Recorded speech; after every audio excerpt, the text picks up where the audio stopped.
Now, Fox 61 Weather Impact with Chief Meteorologist Rachel Frank.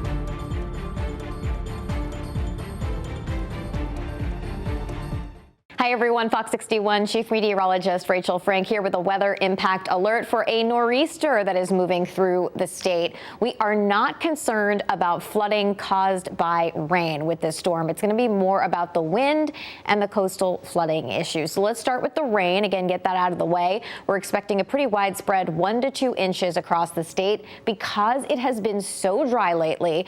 No river flooding is expected. However, as leaves start to come down, there's a possibility that you might be splashing through some puddles overnight or tomorrow morning just because those leaves could clog up some of those drains. So just a heads up for you there. We need this rain. We are happy to have it. And in terms of the wind, we do have a wind advisory in effect for the shoreline where the highest gusts will be. We could see gusts as high as 45 to even 50 miles per hour. Once you start getting gusts over 45 miles an hour while there are leaves on the trees, that's when you can tend to see outages because those leaves act like tiny parachutes and can provide friction as the wind blows and can take down trees or limbs a little bit more easily.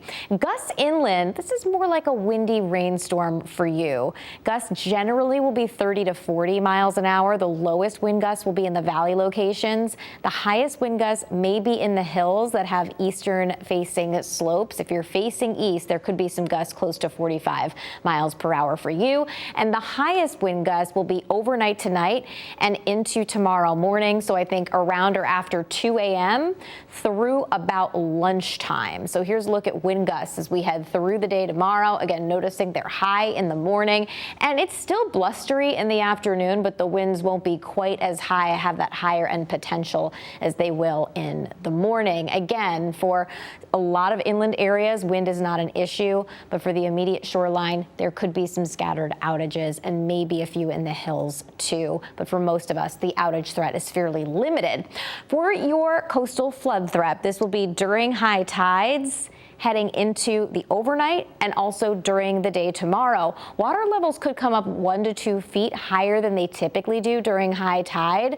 But luckily, the water levels have naturally come down a little bit from that full moon that we had earlier this month. So the next high tide to watch will be in New London at around 2:50 in the morning, 3:45 in the morning for the New Haven area. So on one hand, this is good news. The next high tide is while people are already in bed and sleeping. So if there are some road closures along the immediate shoreline, not too many people will be out driving during that time. However, make sure you don't park your car in an area that can sometimes flood because you don't want to wake up to a surprise. The next high tide cycle will range between around 3 to 5 p.m. So it's 3:30 for the New London area, 4 o'clock for New Haven, and closer to 5 for Bridgeport. Again, minor flooding is expected during both high tide cycles.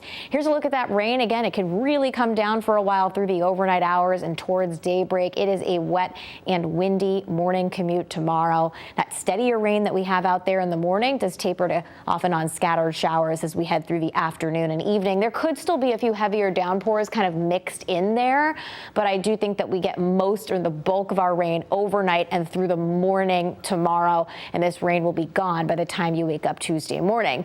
Let's get a closer look at those winds. Again, I mentioned they get stronger overnight and into Monday morning.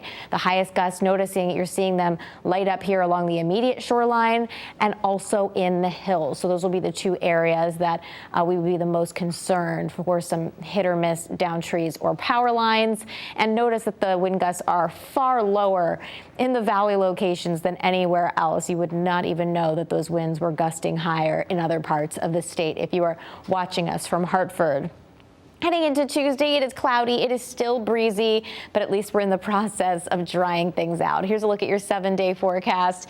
Noticing on Wednesday, the sun comes back out. It turns cooler on Thursday, but overall next weekend is looking pretty sweet. Here's a look at your shoreline 7-day forecast. Near 60 degrees tomorrow, mid-60s for Tuesday and Wednesday, and then a cooler end to the week. But at least we got lots of sunshine to dry out after this much needed rain. Have a good one.